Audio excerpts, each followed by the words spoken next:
여기 죽어도 한국은 가기 싫다며 울며 불며 난리를 치는 영국 체조 선수팀이 있습니다. 심지어 이들은 한국행을 결정한 코치의 멱살을 잡기까지 했는데요. 이들이 이토록 한국에 가기 싫어하는 이유는 한국이 아시아 변방에 위치한 후진국이라는 이상한 믿음 때문이었습니다. 그런데 그렇게 한국을 무시하던 그녀들이 한국에 오자 기절할 정도로 충격을 받아 입을 다물지 못하게 되었다고 하는데요. 대체 영국의 체조 선수팀에게는 어떤 일이 있었던 걸까요? 안녕하세요. 저는 영국에서 체조 선수를 하고 있는 애슐리 홀란드라고 합니다. 최근 저희 학교 체조팀은 영국 내에서 열린 대회에서 준우승이라는 값진 결과를 얻었고, 그에 대한 보상으로 겨울 방학 때 러시아로 해외 전지 훈련을 나가게 되었죠. 저를 비롯한 팀원들은 그 소식을 듣고 굉장히 기뻤죠. 왜냐하면 러시아는 명실상부한 체조 강국이기에 그곳에서 많은 것을 배울 수 있을 테니까요. 또 해외로 나간다는 것 역시 저희들의 마음을 설레게 했죠. 물론 해외 전지훈련은 훈련의 연속일 뿐 여행은 아니지만 그래도 신나는 마음이 드는 건 어쩔 수 없었답니다. 팀의 주장인 저는 선수들에게 이렇게 말했어요. 러시아도 우리 영국처럼 세계에서 손꼽히는 강대국 중에 하나잖아. 그러니까 우리는 러시아에서 분명 많은 것들을 배울 수 있을 거야. 제 말을 들은 선수들은 모두 고개를 끄덕이며 러시아에 갈 날을 손꼽아 기다렸어요. 러시아에 도착하면 제일 먼저 무엇을 할지, 무슨 음식을 먹어볼지 이야기를 나누며 그렇게 저희는 기대감에 부풀어갔죠. 그런데 어느 날 저희에게 끔찍한 소식이 전해졌답니다. 그건 바로 현재 러시아의 정세가 불안정해서 러시아 대신 한국으로 전지훈련을 가게 되었다는 것이었어요. 그 소식을 들은 저희 팀은 하늘이 무너지는 것 같은 기분이었죠. 아니 지금 러시아에 가지 못하게 된 것도 짜증이 나는데 그 대신 가게 될 나라가 하필 한국이라니요. 저희는 실망을 넘어 분노를 느낄 정도였어요. 왜냐하면 우리 대영제국은 예전부터 전 세계의 중심이자 경제대국으로 모두가 부러워하는 선진국인 반면 한국은 작고 못 사는 후진국이잖아요. 전지훈련을 가는 목적 중에는 새로운 나라에서 뭔가를 배우기 위함도 있는 것인데 한국 같은 열등한 나라에서 대체 뭘 배우라는 것인지 정말 어이가 없었죠. 결국 주장인 제가 팀을 대표해 코치님에게 항의하게 되었어요. 한국은 예전에 우리 강대국들에게 지배받던 열등한 나라잖아요. 그런 덜 떨어진 나라에 가서 우리가 뭘 배울 수 있겠어요? 게다가 한국은 우리 영국보다 땅도 훨씬 좁잖아요. 그렇게 좁아 터진 곳에서 지내야 한다는 생각만 해도 답답해서 미칠 것 같다고요라고 말했고 이야기를 하다 보니 저도 모르게 눈물이 나더군요. 왜 아니겠어요? 저는 평소 세계 최고의 강대국 영국의 선수라는 자부심을 가지고 살아왔는데 고작 한국 같은 나라에 전지훈련을 하러 가야 한다는 현실에 정말 자존심 상하고 견딜 수 없이 짜증이 났어요. 저희 체조팀이 겨울방학에 한국으로 떠난다는 소식을 들은 제 부모님 역시 경악을 금치 못했답니다. 제 부모님은 세계의 중심이자 모두가 우러러보는 우리 영국의 선수들이 대체 왜 한국 같은 후진국에서 전지훈련을 받아야 하냐고 분통을 터뜨리시며 감독과 코치의 머리가 어떻게 되기라도 한 것 같다고 하셨죠. 저는 울상이 되어 부모님께 신세 한탄을 늘어놓았어요. 한국은 영국에 비해 모든 것이 뒤떨어졌을 텐데 그런 곳에서 한 달이나 어떻게 지낼지 너무 걱정돼. 엄마 한국인들은 우리 백인들에게 열등감도 심하게 가지고 있다던데 우리가 거기에 가면 한국인들이 우리 물건을 도둑질하거나 우리가 훈련하는 것을 방해할 것이 뻔하잖아. 엄마에게 한탄을 하고 결국 저는 펑펑 울고 말았답니다. 하지만 운다고 바뀌는 것은 없었죠. 제 의지와 상관없이 시간은 흘러갔고 어느새 한국으로 떠나야 할 날이 다가왔어요. 저는 꼭 도살장에 끌려가는 짐승이라도 된 기분이 되어 한국행 비행기에 몸을 실었죠. 하지만 비행기 안에서도 한숨은 멈추지 않았어요. 옆자리에 앉은 팀원들 역시 한숨을 푹푹 쉬며 이 끔찍한 상황이 어서 끝나기만을 빌 뿐이었죠. 전 세계에서 1등으로 손꼽히는 영국의 선수들인 우리가 어쩌다가 아시아의 변방에 붙어있는 한국이라는 나라에 가게 된 것인지 생각하면 생각할수록 기가 찰 일이었어요. 그때 팀원 하나가 이런 얘기를 꺼내더군요. 우리가 도착하면 한국 사람들 놀라서 기절하는 거 아니야.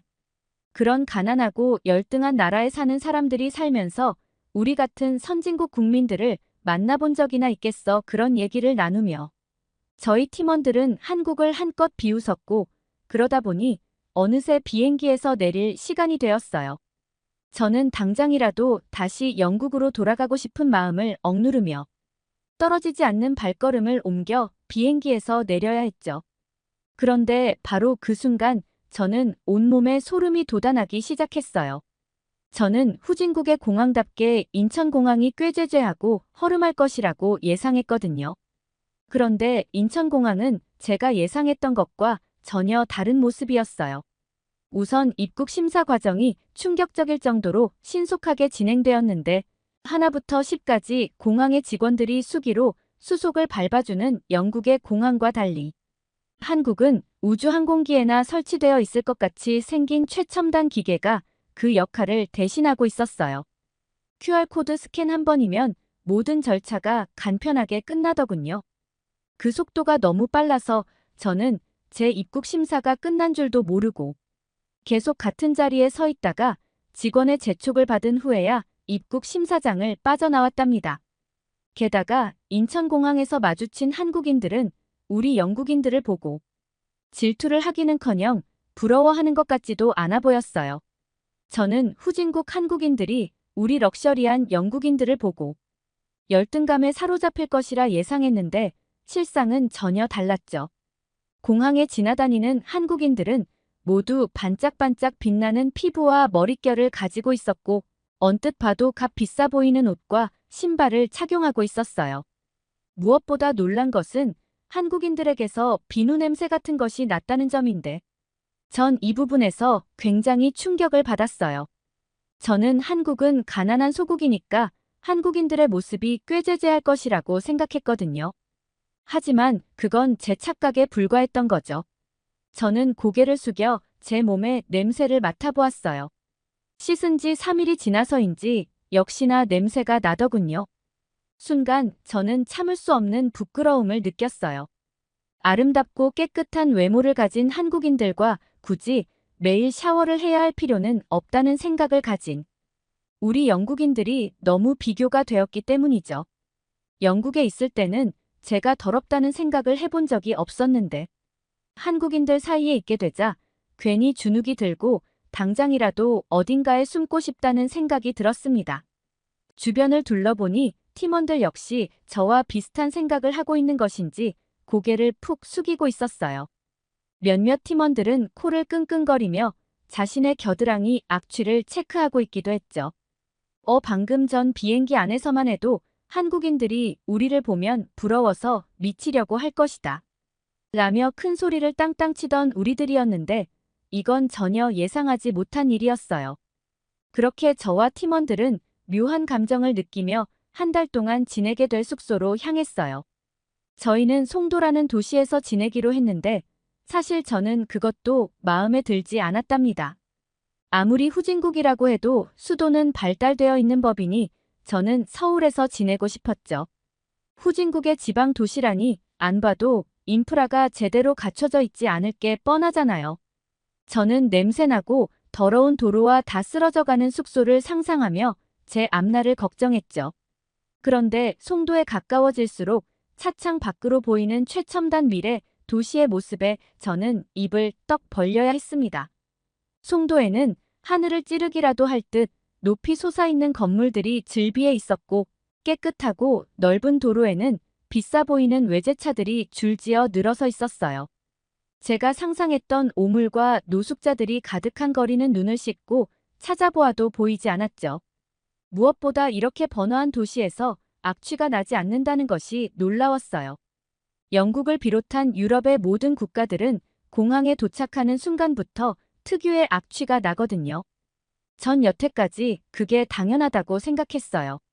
왜냐하면 정부가 인력을 투입해서 아무리 청소를 깨끗하게 한다고 해도 분명히 한계는 있는 거니까요.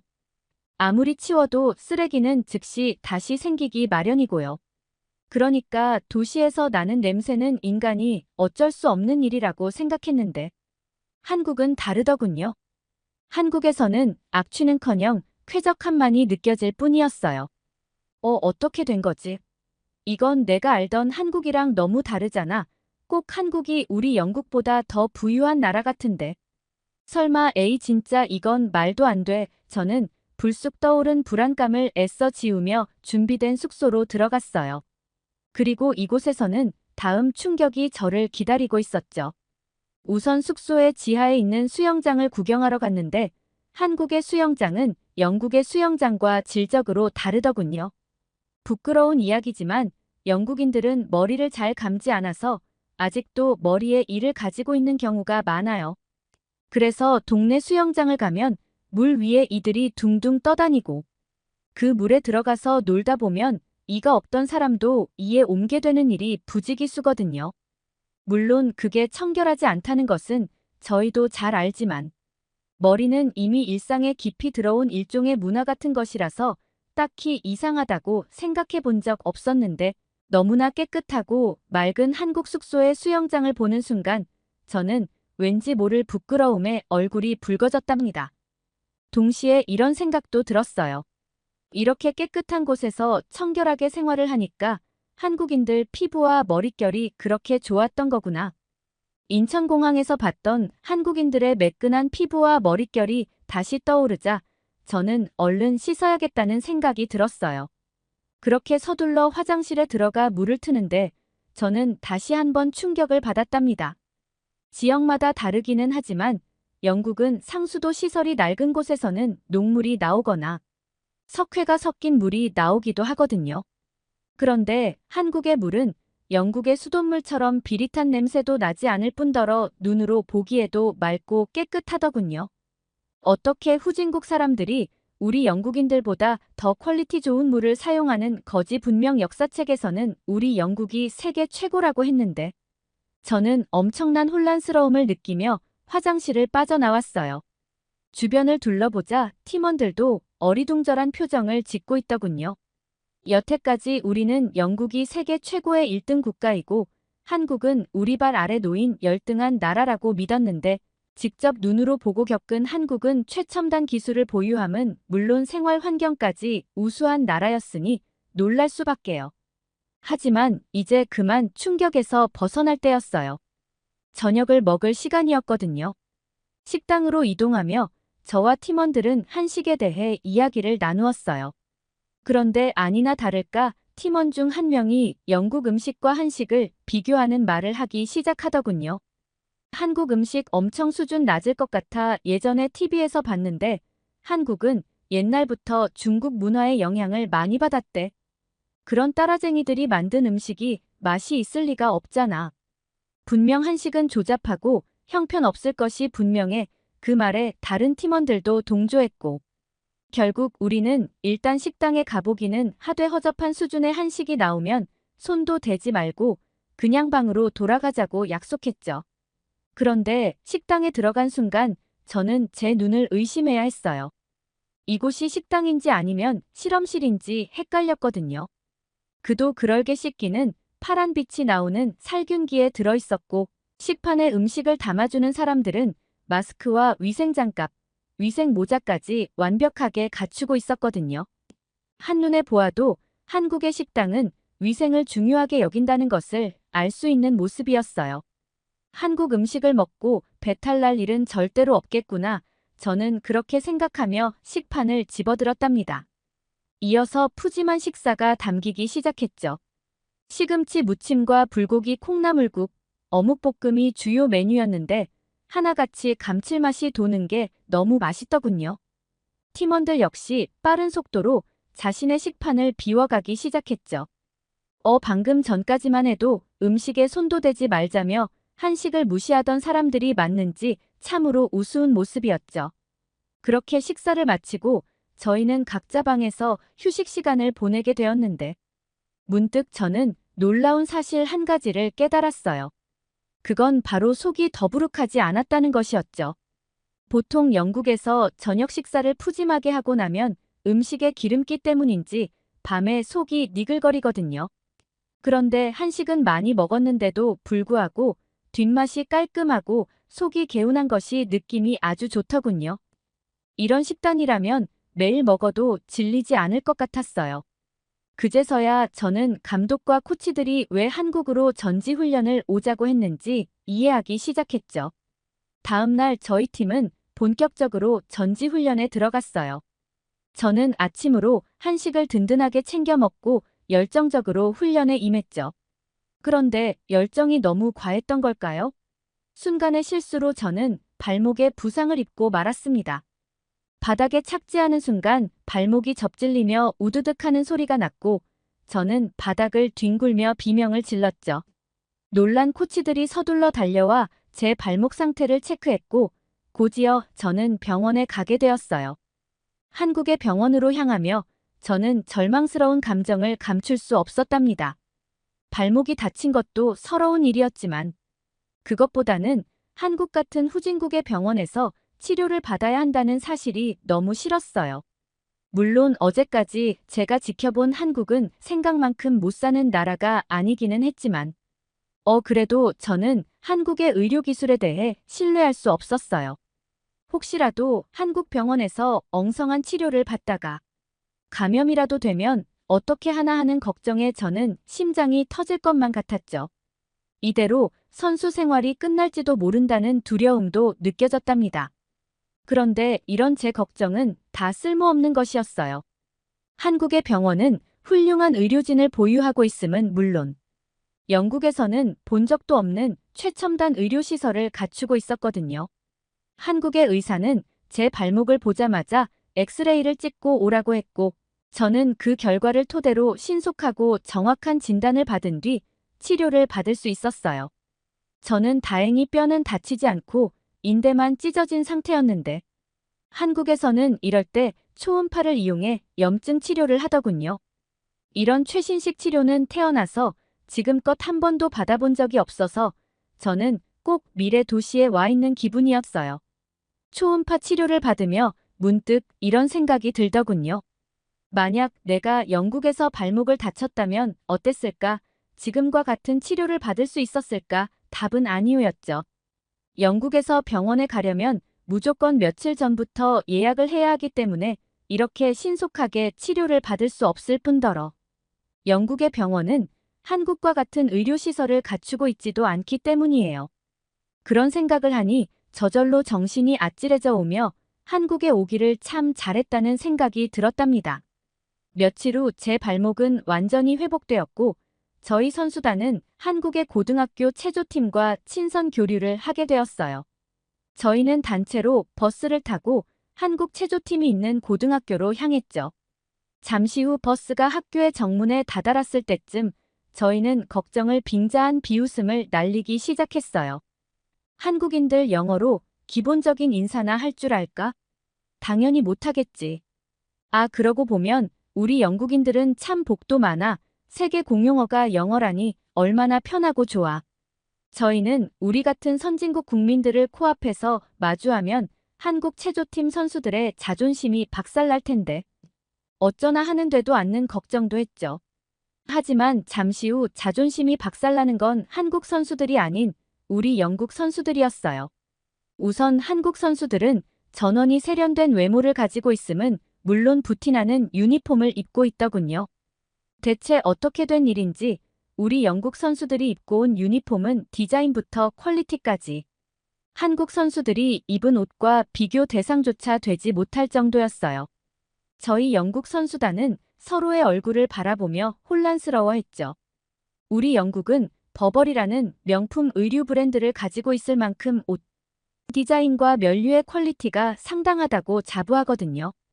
그런데 한눈에 보기에도 한국 선수들이 입은 옷이 훨씬 더 질이 좋고 깨끗해 보여서 저희는 당황할 수밖에 없었죠. 저는 괜히 심술이 나서 한국 선수들에게 이렇게 물었어요. 너희 그 유니폼 어디 외국에서 수입해 온 거지?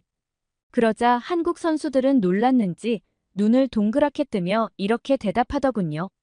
아니, 이 유니폼은 다 한국에서 자체적으로 만든 것들인데.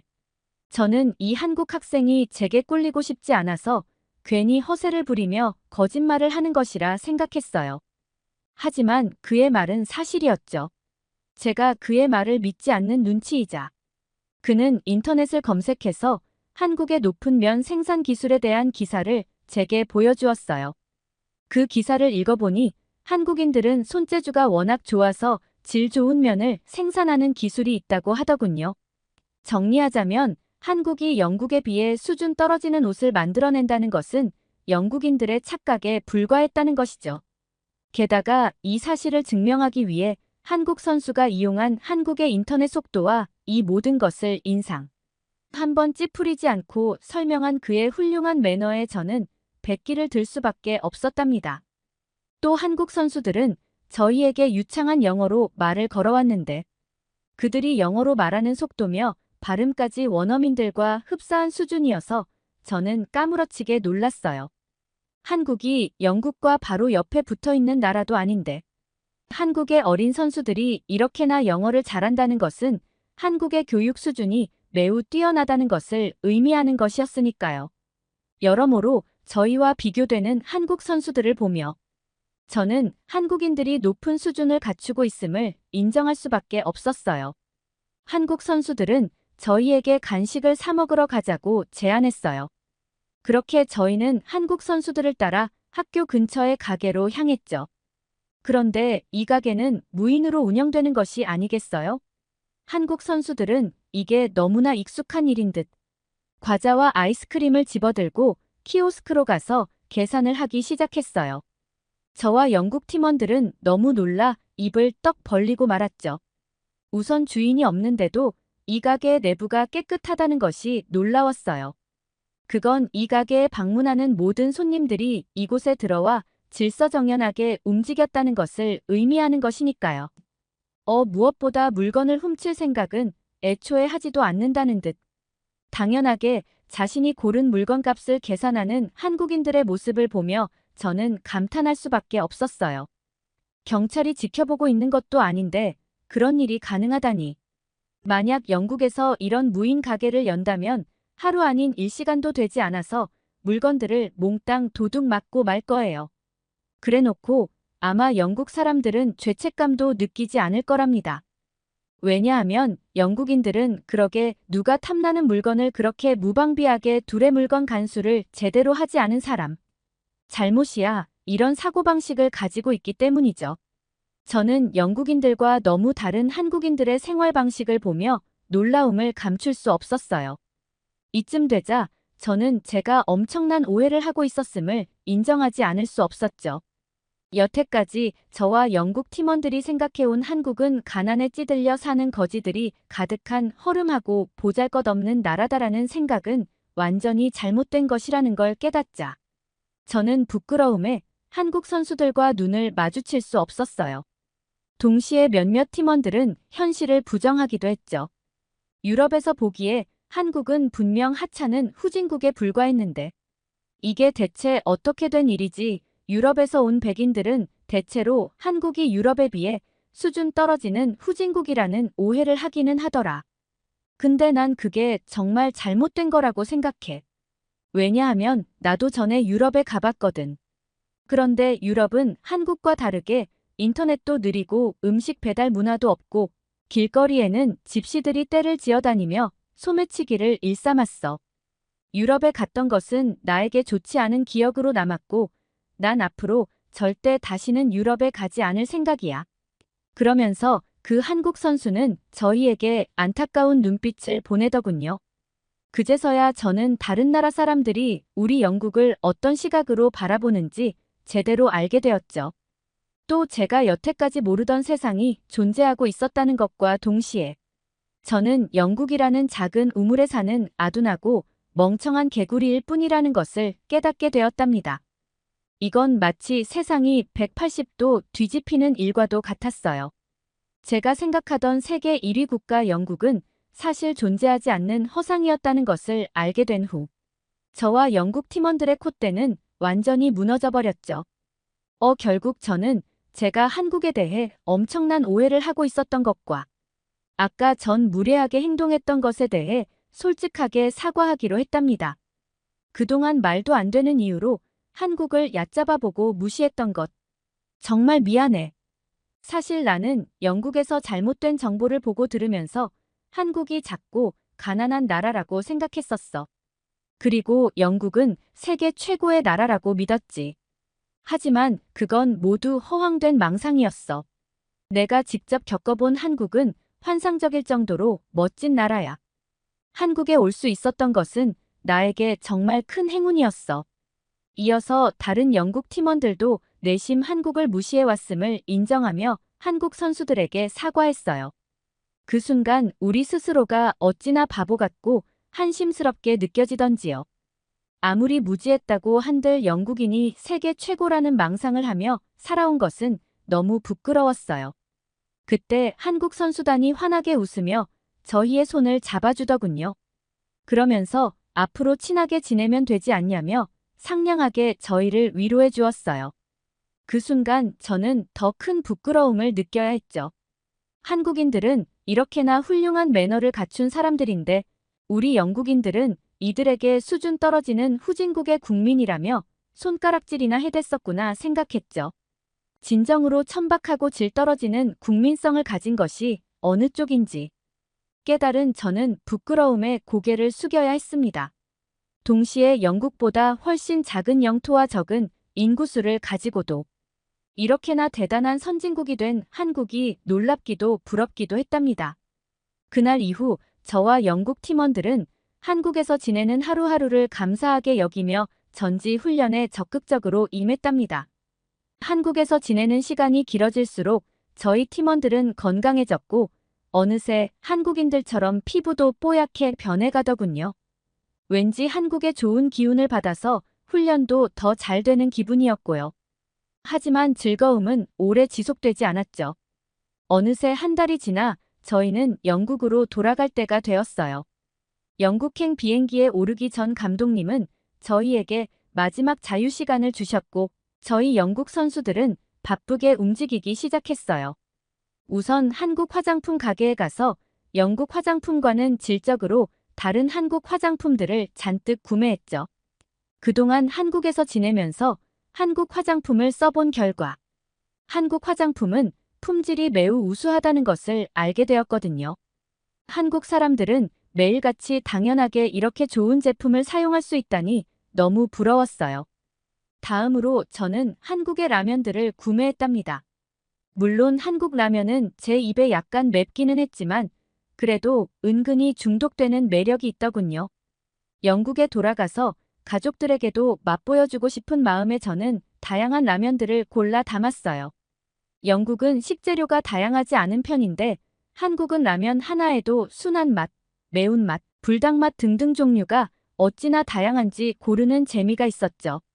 이렇게 다양한 제품을 출시하는 것도 다 열정과 노력이 필요한 일일 텐데 한국이 선진국이 된 배경에는 분명 한국인들의 이런 센스와 열정도 한몫했을 거라는 생각이 들었답니다. 그렇게 복잡한 감정을 느끼며 저는 영국으로 돌아왔어요. 제 부모님은 저를 한국에 보낸 뒤 무척이나 걱정을 했다고 해요. 부모님은 제 얼굴을 쓰다듬으며 일본도 아니고 고작 한국 같은 후진국에 가서 애가 얼마나 고생을 했을지 밤잠도 이루지 못할 정도였다고 하셨죠. 그 말을 들은 저는 아무것도 모르는 영국인 부모님이 우습기도 하고 안쓰럽기도 하여 쓴웃음을 지었어요. 그러면서 제 주변에 얼마나 많은 영국인들이 무지하게 살고 있는지를 떠올려 보았죠. 저야 운이 좋아서 한국에 가서 진짜 세상을 마주했지만 아직도 수많은 영국인들은 영국이 세계 제일이고 한국은 후진국이라는 잘못된 믿음을 가지고 살고 있어요. 심지어 어떤 영국 노인들은 한국은 예전에 강대국에게 짓밟힌 적이 있는 수준 떨어지는 나라였다며 그들을 무시하는 것을 당연하게 여기기도 하죠. 물론 선진국에 사는 한국인들은 영국인들이 미개한 소리를 떠들어댄다며 신경도 쓰지 않겠지만 저는 죄책감이 들고 무지한 영국인들을 볼 때면 안타까운 마음도 들더라고요. 그래서 저는 요즘 한국에 같이 갔던 체조팀 선수들과 함께 한국 바로 알기 운동을 하기 시작했어요. 저희를 시작으로 저희의 주변인 더 나아가 영국 전체가 잘못된 편견을 깨뜨릴 수 있는 날까지 저는 최선의 노력을 기울일 생각이랍니다. 물론 쉽지 않은 일이겠지만 한국에 있을 때 즐겁고 행복했던 일들을 떠올리면서 열심히 해보려고 해요. 여러분 뒤늦게나마 반성하고 달라지기 위해 노력하는 저를 응원해 주시면 감사하겠습니다. 그럼 한국인 여러분들 오늘도 행복한 하루 보내시고 저희 영국인들도 친하게 지내주세요. 오늘 사연 여기까지입니다. 시청해 주셔서 감사합니다. 살랑이는 바람이 옷깃을 스치는 스페인 마드리드의 어느 커피 전문점. 여러 명의 스페인 여성들이 한국과 중국을 언급하며 실갱이를 벌이고 있는데요. 대체 왜 이 스페인 여성들은 아시아 국가인 한국과 중국을 언급하며 대립하고 있던 것일까요? 안녕하세요. 저는 스페인 마드리드에 살고 있는 카르멘 로드리게스라고 합니다. 제가 살고 있는 마드리드는 유럽에서 가장 큰 도시 중 하나로 다양한 역사와 문화적 유산을 자랑합니다. 한 가지 특징이 있다면 마드리드는 또한 공원과 정원으로 가득 찬 아름다운 도시입니다. 가장 유명한 공원 중 하나는 레티로 공원으로 호수, 정원, 조각품, 그리고 많은 활동을 즐길 수 있습니다. 이곳은 마드리드 시민들과 관광객들이 휴식을 취하고 자연을 즐기는 장소입니다. 한적하고 자연과 가까운 곳에서 살다 보니까 제 취미는 등산 트레킹이 되었습니다. 저는 여성들로만 이루어진 등산 동호회에 소속되어 있어요. 좀 특이하죠? 동호회가 만들어진 기간만큼 인원도 많아서 저희 지역에서는 알만한 사람은 다 안답니다. 장점이라면 아무래도 여자들끼리만 있다 보니 오로지 등산에만 집중할 수 있다는 점이 이색 포인트죠. 뿐만 아니라 동호회에서 활동하며 저와 같은 취미를 가진 사람들과 소통하다 보면 에너지도 얻고 무엇보다 혼자 하는 것보다 즐겁고 안전하게 등산을 즐길 수 있습니다. 저는 아직 대학에 다니고 있는데 지금이 아니면 이렇게 열심히 산을 탈 수 없다고 생각하고 있습니다. 그래서 스페인에 있는 산이란 산은 다 가봤던 것 같아요.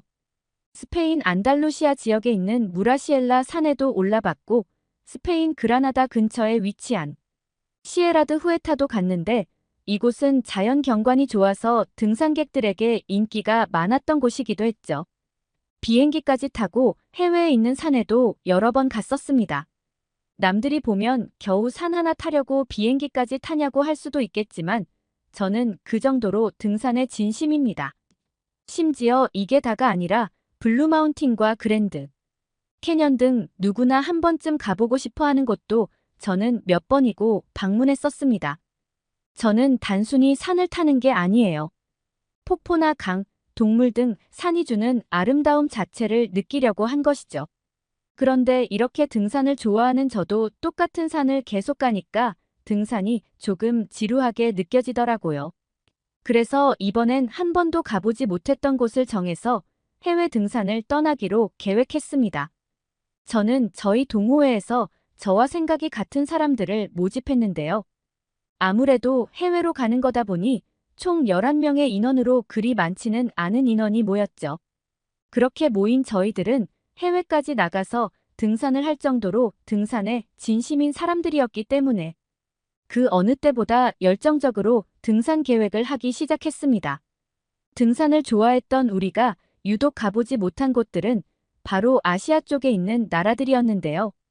그래서 이번에 한 번도 가본 적 없었던 아시아 국가로 목적지를 정했습니다. 대륙을 결정하는 것에는 이견이 없었죠. 그런데 아시아 중에서도 어디를 갈 것이냐에 대해서는 이야기가 나왔을 때 의견이 갈렸습니다. 저희에게는 두 가지 선택지가 있었어요. 한국 혹은 중국 이 두 가지의 갈림길에서 저는 한국을 선택했습니다. 그런데 9명이나 되는 인원들이 중국을 선택했죠. 선택한 이유에도 각자의 나름의 이유가 있기는 했습니다. 중국에 가고 싶다고 했던 사람들의 이유는 이러했어요. 우리는 좀 더 많은 선택지가 필요한 거야. 중국은 땅도 넓고 그만큼 다양한 지형이 있지 않겠어 하지만 한국에 가겠다던 저와 나의 생각은 이랬습니다. 우리는 산을 정복하는 것보다는 자연을 느끼고 싶은 마음이야. 중국은 환경이 별로 안 좋다던데 거기보다는 한국이 낫지 않겠어. 중국에 간다는 회원들은 중국의 환경이 안 좋은 만큼 한국의 환경도 좋지 않을 거라고 했습니다. 옆에 붙어 있는 나라이기도 하고 실제로 황사나 미세먼지 같은 문제로 고생을 한다고 하더라고요. 산 좋고 공기 좋고 물 좋은 스페인에 사는 저희에게 이런 문제는 생소하면서도 심각한 문제였죠. 중국으로 가겠다는 회원들은 중국이나 한국이나 공기 안 좋은 건 매한가지인데 어차피 갈 거면 그나마 더 크고 선진국인 중국으로 가는 게 좋겠다고 했고 저와 린나는 중국이 한국보다 선진국이라는 말에 동의할 수 없다며 반박했죠. 우리 스페인 전역에 깊숙하게 들어와 있는 한국의 문화들만 봐도 알 수 있는데 왜 중국이 한국보다 좋을 거라고 생각하는지 이해 못하겠다고 말했습니다. 그러자 한 동료는 대체 무슨 말을 하는 거냐면서 중국은 미국 다음에 있는 두 번째 국가이고 한국은 10등 안에나 겨우 들까 말까 한 조그만 나라인데 중국과 한국을 비교하는 것 자체가 잘못된 생각 같다며 정색했죠. 그러면서 한국으로 가겠다면 가라면서 아마 한국에 갔다가 대번에 땅을 치고 후회할 거라면서 한국을 선택한 저와 린나를 무시하는 듯한 표정으로 몰아세웠습니다. 결국 저희는 그렇게 팀이 두 개로 쪼개지고 말았죠. 저와 린나는 한국으로 떠났고 나머지 9명의 동료들은 중국으로 갔습니다. 공항에서까지도 동료들은 한국을 선택한 저희들이 미련하다며 한숨을 쉬더군요. 그러면서 인터넷 좀 보라면서 중국은 경제력, 군사력, 기술력, 자연 친화력 모든 게 한국보다 위에 있다면서 왜 아직 선진국 반열에도 오르지 못한 한국을 가겠다고 우기냐며 끝까지 염장을 지르더군요. 물론 저희도 내심 걱정은 됐었습니다. 한국을 직접 가본 적이 없었기 때문에 확실할 수는 없었지만 왠지 한국의 마음이 더 애틋하게 갔고 나 역시도 마찬가지 기분을 느꼈죠. 동료들이 그러거나 말거나 우리 둘은 설레었습니다. 중국으로 떠나는 9명의 동료들은 비행기를 타기 위해서 저희와 헤어졌고 저와 린나는 한국으로 출발하기 전 인터넷에 한국의 명산을 검색해봤죠. 총 100개의 명산 리스트가 나오더군요. 저희는 그 중에서 우리는 서울과 멀지 않았던 관악산을 먼저 가보기로 선택했습니다. 그런데 사실 별로 힘들 것 같지는 않았습니다. 관악산은 서울 구경하는 김에 잠깐 들르는 휴게소 같은 산이라고 생각했죠. 그런 생각을 한 이유는 도심과 가까운 곳에 있던 산이었기 때문이에요. 수도는 가장 번화한 도시이고 지형적으로 험난하면 사람이 살기 어렵기 때문에 수도에는 산이 없는 경우가 많습니다. 아주 면적이 큰 도시가 아니라면 말이죠. 그런데 서울은 큰 도시가 아니라고 생각했고 그런 곳과 가까운 곳에 있던 산이었죠. 수도와 가까운 곳에 있으려면 그리 험준하지 않아야 하고 사람들의 접근도 좋아야 하기 때문에 분명 어렵고 험한 산이 아니라고 생각했습니다. 그래서 가볍게 산을 오를 생각으로 첫 번째 등산지를 관악산으로 선택했던 것이죠. 그런데요. 사실 그때 한국에 처음 도착하고 린나와 저는 엄청 당황했었습니다. 커도 공항이 너무 컸었기 때문이에요. 그저 한국이 작다라는 인식이 강했어서 그랬는지 정말 많이 놀랬었습니다. 저희뿐만 아니라 한국을 처음 와보게 되는 외국인들은 아마 저희들과 비슷한 기분들을 느끼지 않을까 싶어요. 그냥 다 현대화되어 있더라고요.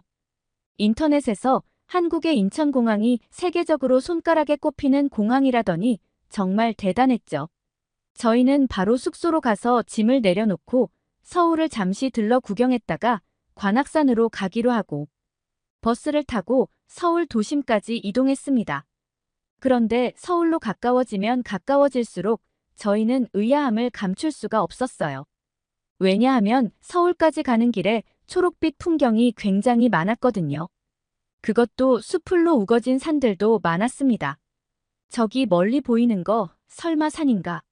우리 여기까지 오는 동안 엄청나게 많은 산들을 봤어. 어떻게 이럴 수가 있지? 평지가 거의 없는데. 저희가 놀란 건 한국엔 평지가 없고 평지보다 산이 많다는 것이었어요. 한국에 오기 전 한국 국토의 70%가 산이라는 이야기를 봤었는데 그때는 이해가 안 됐던 내용이 실제로 보니까 이해가 되더라고요. 스페인은 땅이 많은 만큼 평지도 많습니다. 그래서인지 산으로 둘러싸여 있는 한국의 모습이 매우 신기하게 느껴졌죠. 저와 린나는 서울에 도착하기 전부터 한국에 오는 것이 잘한 선택이었음을 확신할 수 있었습니다. 그리고 마침내 서울에 도착했을 때 저희는 9명이나 되는 다수의 의견을 따르지 않고 꿋꿋하게 한국행을 고집한 자신을 칭찬할 수밖에 없었어요. 왜냐하면 서울은 신세계 그 자체였기 때문이었죠. 버스에서 내리자마자 눈앞에 펼쳐진 빌딩 숲도 놀라운 일이었는데 한국의 체계적인 교통 시스템은 스페인 마드리드와는 전혀 다른 수준이었습니다. 저희는 첫 번째 대중교통으로 지하철을 탔는데요. 여기서 가장 놀란 건 사람들의 시민의식이었습니다. 나가 교통카드를 만들면서 씨름하는 동안 개찰구를 계속해서 보고 있었는데 아무리 봐도 무임승차를 하는 사람들이 안 보이더라고요.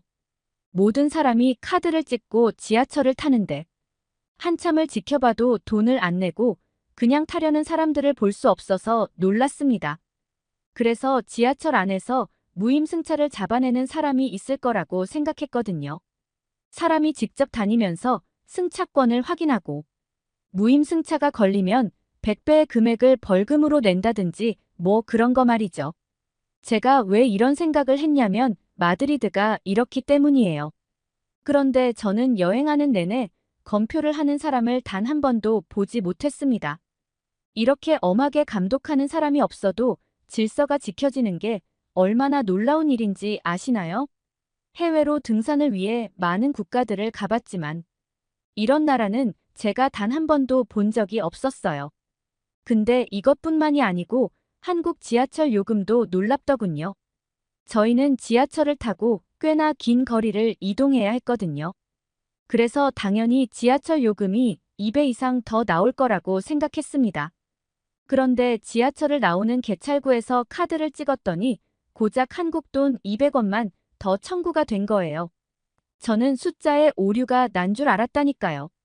그런데 정말 놀랍게도 린나도 저와 똑같이 고작 200원의 추가금만 결제되었습니다. 마드리드에서는 거리별로 금액을 추가적으로 받는데 조금만 멀리 가도 2.5배에서 3배는 금액이 뜁니다. 이렇다 보니 스페인 마드리드에서는 교통비가 부담이 되는 게 사실이에요. 그러니 저희 입장에선 놀랄 수밖에 없던 거죠. 지하철에서 나와서도 저희는 계속 신기한 경험을 하게 되었는데요. 사실 버스를 탔을 때도 마찬가지였어요. 버스 카드를 찍었는데 아니 글쎄 기계의 숫자가 0으로 찍히는 거예요. 저희는 그래서 벌써 교통카드에 있던 돈을 다 쓴 줄 알고 깜짝 놀라 버스에서 내리려고 했습니다. 그랬더니 버스 기사님이 저희를 불러 세우시더라고요. 혹시 뭔가를 잘못했나 싶어 어리둥절해서 다시 버스에 올라탔는데 결제가 된 게 아니라 글쎄 환승이 된 거더라고요. 저는 지하철이랑 버스랑 환승이 된다는 걸 처음 알았습니다. 아니 2,000원도 안 되는 돈으로 지하철과 버스를 함께 탈 수 있다니. 이게 진짜 믿겨지는 일인가요? 절대 마드리드에서는 있을 수 없는 일이라 정말 한국 대단하다 싶었습니다. 서울에 들렀다가 바로 관악산으로 가려고 가방에 등산 장비까지 준비해서 왔었는데 서울에서 너무 신기한 경험들을 많이 하다 보니까 계속 구경하고 싶어서 결국 산은 내일 가는 걸로 하고 정말 한참 서울에서 놀다 들어갔습니다. 다음 날 저희는 아침 일찍 일어나서 저희가 한국에 왔던 목적인 관악산으로 향했습니다. 관악산 초입에서 저와 나는 자신감이 가득했어요. 이 정도 산이야 뭐 금방 후다닥 오를 수 있을 거라고 확신했죠. 솔직히 별거 아니라고 생각했었어요. 그냥 가벼운 동네 뒷산 정도 가볍게 몸이나 풀자는 생각으로 찾아왔던 곳이었으니까요. 다른 유명한 명산들에 비하면 한국산은 다 쉬울 거라고 예상했습니다. 그런데 저희가 이런 자신감을 더 가질 수 있게 했던 이유가 있었어요. 바로 관악산에 올라가는 분들 중 대부분이 저희 할머니, 할아버지 정도 되시는 어르신분들이었기 때문이에요.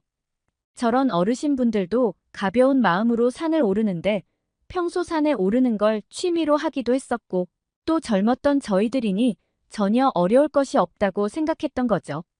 관악산을 보여주는 지도를 보니까 산을 오르는 다양한 코스가 있다는 걸 알았습니다. 그래서 저희는 단 1초의 고민도 하지 않고 그나마 가장 어렵다는 코스를 선택해서 산을 오르기로 마음먹었죠. 하지만 이 선택은 한국산을 우습게 보고 거만한 생각을 했던 저희들이 아주 크게 혼쭐이 나는 선택이었습니다. 알고 봤더니 이 서울 근교에 있던 관악산은 관악산이라는 이름 중간에 악이라는 명칭이 정말 산을 오르다. 악소리가 날 만큼 힘들다는 것을 의미했던 것이죠.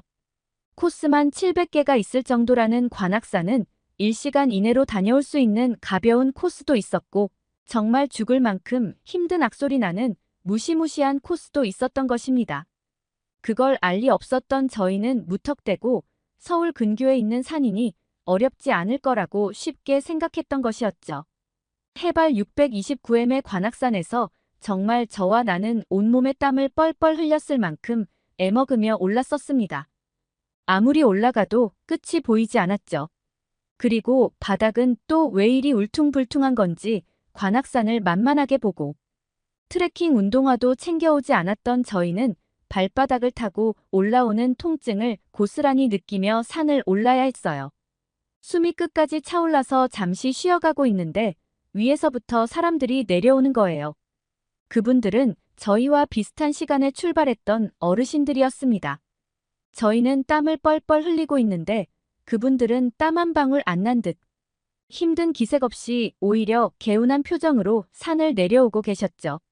저와 나는 멍하니 그분들을 볼 수밖에 없었어요. 저희는 혼란에 빠졌습니다.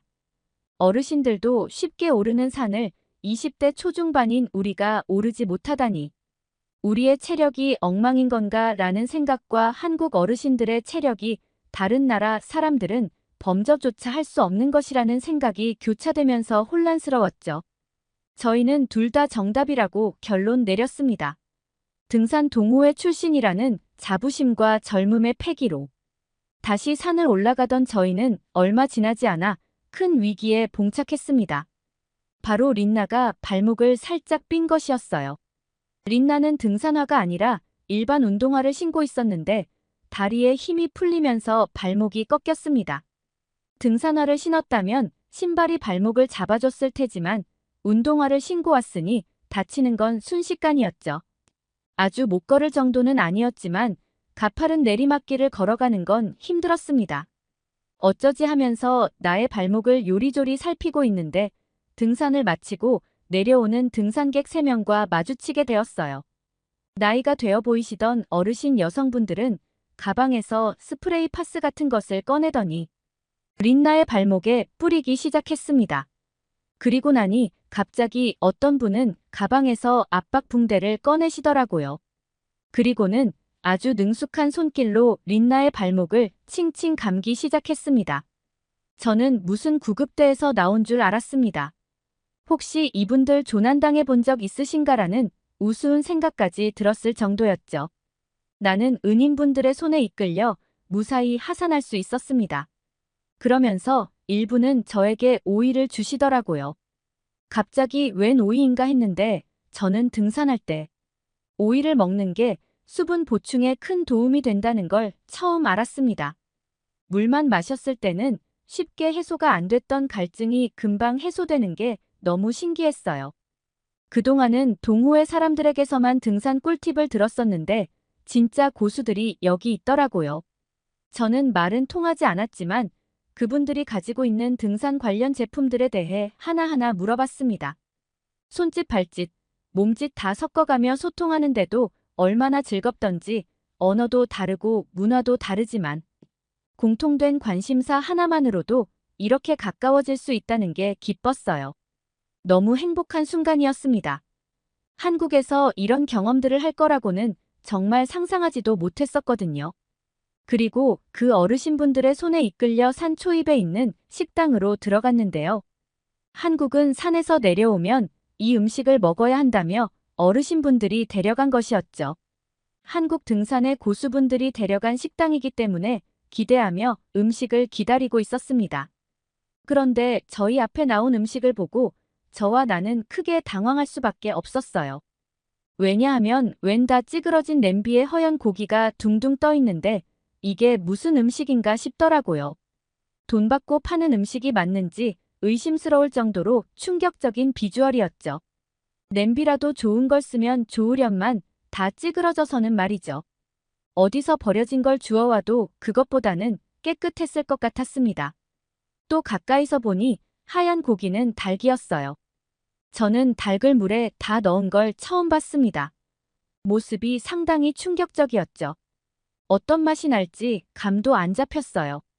저희의 표정이 썩 안 좋았던 게 티가 났는지 함께 왔던 한 한국인 아주머니가 한국에서는 보양식으로 불리는 음식이라며 낯설겠지만 자신들을 믿어보라고 하시더라고요. 이 얘기를 들으니까 조금 마음이 편해졌죠. 하지만 이게 맛있어 보이는 건 별개의 얘기였습니다. 아주머니는 백숙이라는 음식에 대해 설명해 보려고 하셨지만 저희가 잘 받아들이는 것 같지 않자 아무 말 없이 가스불을 켜셨습니다. 이내 국물이 보글보글 끓기 시작했고 저는 음식에서 풍기는 맛있는 냄새에 정신을 차릴 수가 없었어요. 가볍게 등산하고 와서 밥을 먹을 요량이었기 때문에 아침부터 제대로 먹은 게 없었거든요. 저는 음식을 먹어도 된다는 사인이 떨어지자마자 국물을 한 입 먹었습니다. 세상에 그런 맛이 있는지 전 처음 알았습니다. 어떻게 이런 맛이 있을 수가 있죠? 태어나 처음 느껴본 맛이었지만 구수한 게 기가 막혔죠. 백숙 국물을 먹고 난 저는 그동안 제가 인생을 헛살았다는 생각을 하기까지 했습니다. 뜨끈한 국물 한 숟가락 먹는데 온몸에 피가 도는 게 느껴지면서 피로가 풀리는 듯 했습니다. 한국에서 정말 큰 도움을 주셨던 어르신분들은 다리를 쭉 하고 찢어서 저와 린나에게 하나씩 주시고는 국물하고 함께 먹어보라며 주셨는데요. 어르신분들이 주신 닭다리를 먹었는데 제 생각과는 전혀 다른 맛이었어요. 쫄깃하면서 촉촉하고 담백한 맛이 났습니다.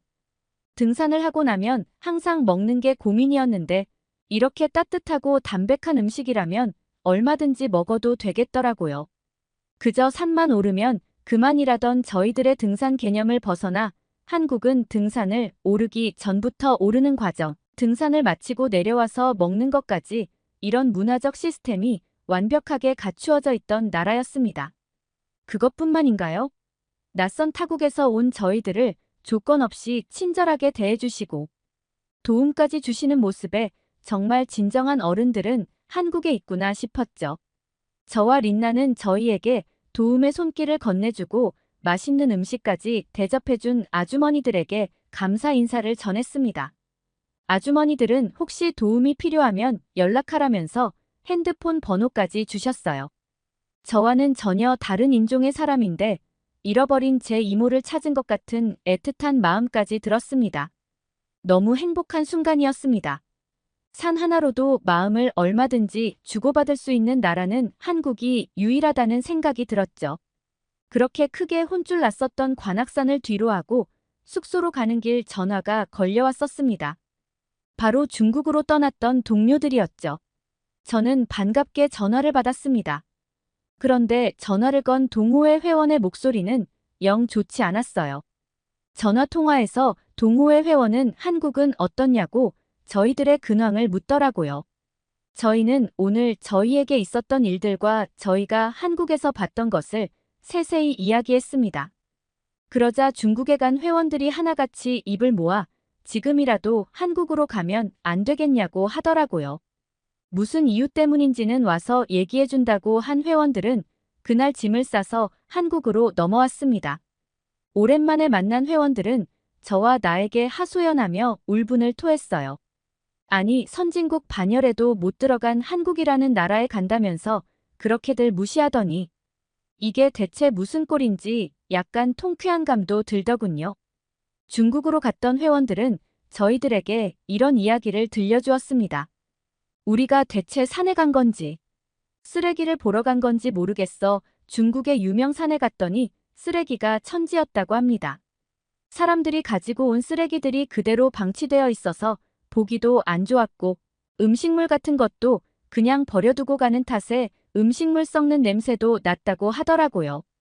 동호회 회원들은 중국은 하늘이 항상 어둡더라.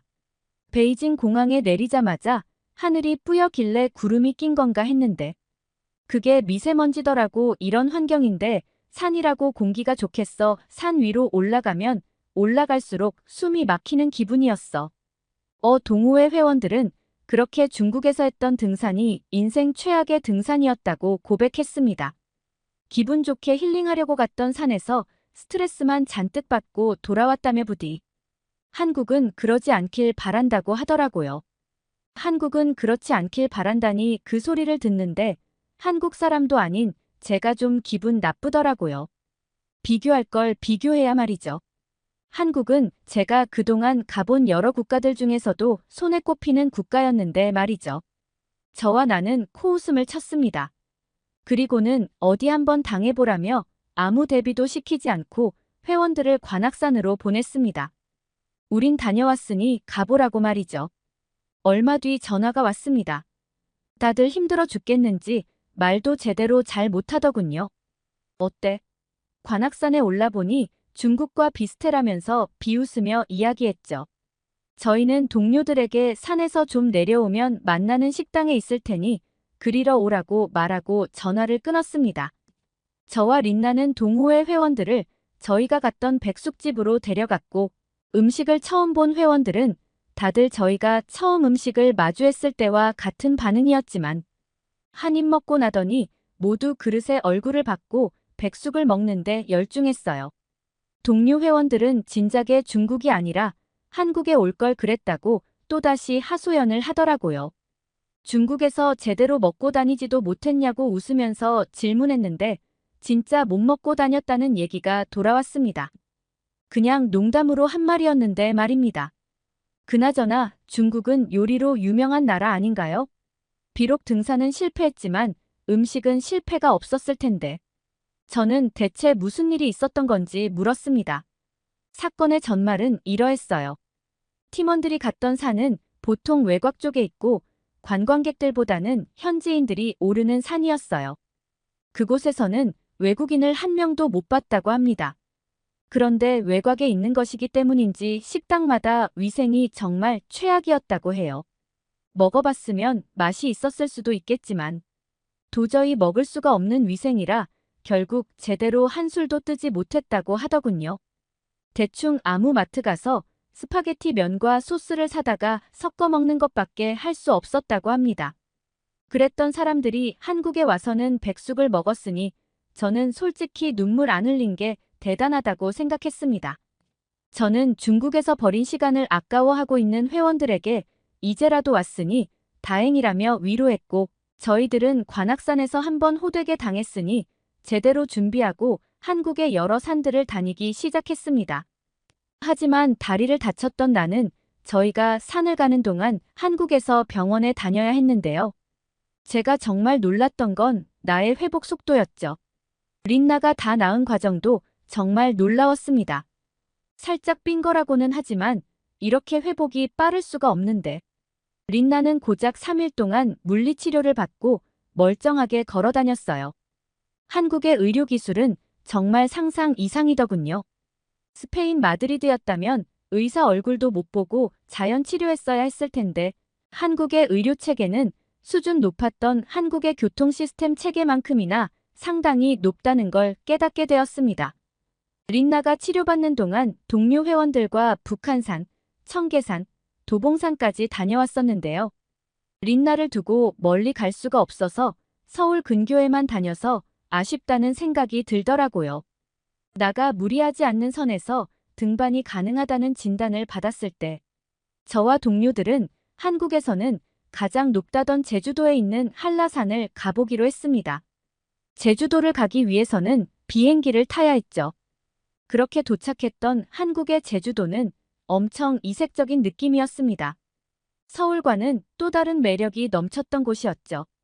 하지만 저희의 목적은 오직 한라산이었기에 제주도에 예약한 호텔에 짐을 풀어놓고 한라산으로 떠났습니다. 한라산에 가보니까 한라산에도 여러 등반 코스가 있더라고요. 여기에서 저희는 이번에도 의견이 나뉘었습니다. 난이도 낮다는 산에 갔다가 얼마나 고생했는지 잊었냐, 한라산은 굉장히 높아서 어려울 거다. 쉬운 코스를 해도 힘들 거 그냥 쉽게 가자. 그리고 지금까지 한국 산들을 정복하면서 우리도 많이 늘었다. 이 정도야 할 수 있을 거다. 사람들이 많이 다니는 곳이라 길도 좋지 않겠냐라는 의견이었죠. 그런데 이번에는 다리가 불편한 린나도 있으니 그냥 쉽지도 어렵지도 않는 적당한 코스로 가자는 의견이 우세했습니다. 그래서 저희 모두는 중간 코스로 한라산을 오르기 시작했죠. 하지만 한라산은 높이가 1980m의 높은 산이라 그런지 시작부터 약간 두근대기 시작하더군요. 관음사 코스라는 곳에 접어드니 길이 좀 좁아져서 저희는 한 줄로 산을 오르기 시작했고 얼마 지나자 계단이 있었습니다. 근데 이 계단이 지옥의 계단인 줄 저희는 정말 까맣게 모르고 있었죠. 정말 힘들었습니다. 계단이 어찌나 높던지 겨우겨우 계단을 벗어나니 관문은 계속 이어지더군요. 진짜 엄청 힘들었어요. 하지만 한라산에서 내려다 보이는 풍경은 그야말로 압도적이었습니다. 바라보는 순간 입에서 와 소리가 절로 나올 만큼 아름다웠죠. 그렇게 해발 1700m 정도 도달했을 때 이제 다 끝나가는구나 싶었습니다. 그런데 여기서 계단 지옥이 또 한 번 시작되었죠. 계단이 정상까지 끝도 없이 있더군요. 오르면서도 이런 높은 산에 어떻게 이렇게 계단을 등산객들을 위해 만들었을까 싶을 정도였습니다. 한라산 백록담에 도달했을 때는 정말 세상을 다 가진 기분을 느꼈었는데요. 이런 맛에 저희가 등산을 좋아하는 거겠지만요. 한국에서의 등산은 정말 특별한 시간들이었습니다. 아시아 국가에 대한 경험이 많지 않았던 스페인 사람들이라 어떤 나라일 건지도 모르고 그저 왠지 끌리는 느낌 그것 하나로 찾아왔던 한국이었는데 한국을 안 왔었다면 제 평생에 후회할 뻔한 정말 값진 여행이었죠. 현대화된 한국의 도시, 제가 가봤던 국가들 중에 가장 훌륭한 체계를 가지고 있었던 교통 시스템과 지하철, 시민들이 편리하도록 만든 도시 곳곳의 생활, 인프라 시스템, 그리고 충격적이었던 의료 기술까지 믿기 힘들 정도죠. 사실 이렇게 많은 시스템들 중에서 하나만 보유하고 있어도 대단한 국가라며 엄지를 들어 올리는데 한국은 이걸 다 갖추고 있었어요. 근데 그뿐인가요? 사람들은 또 어떻고요? 타인의 배려와 따뜻한 친절까지 이보다 완벽한 나라가 있을까요? 저는 없다고 봅니다. 그래서 무조건 저는 다시 한국으로의 여행을 계획하고 지속적으로 찾아올 생각입니다. 한국에서 명산이라고 불리는 100개의 산 중에 고작 4군데밖에 못 갔으니까요. 한국에 와야 하는 이유가 충분하죠. 제 친구 린나 다리를 살펴주고 맛있는 백숙을 대접해줬던 어르신분들 몸 건강하시고요. 뿐만 아니라 한국의 모든 분들 늘 행복하고 값진 날들만 있길 바랍니다. 또 오겠습니다. 고마웠습니다. 안녕히 계세요. 오늘 사연은 여기까지입니다. 그냥 한국에서 태어나 살다 보니까 산을 항상 품고 있던 이런 대한민국의 모습이 해외에서는 신기한 풍경이었다는 걸 오늘 알게 되었네요. 또 우리나라 등산 문화가 이렇게 훌륭했는지도 산을 저는 안 다녀봐서 몰랐는데 알게 되었습니다. 우리 여우튜브 구독자분들께서도 등산을 즐기시는 분들이 많을 거라고 생각되는데요. 늘 안전한 등산 되셨으면 좋겠습니다. 오늘 사연 여기까지입니다. 시청해주셔서 감사합니다.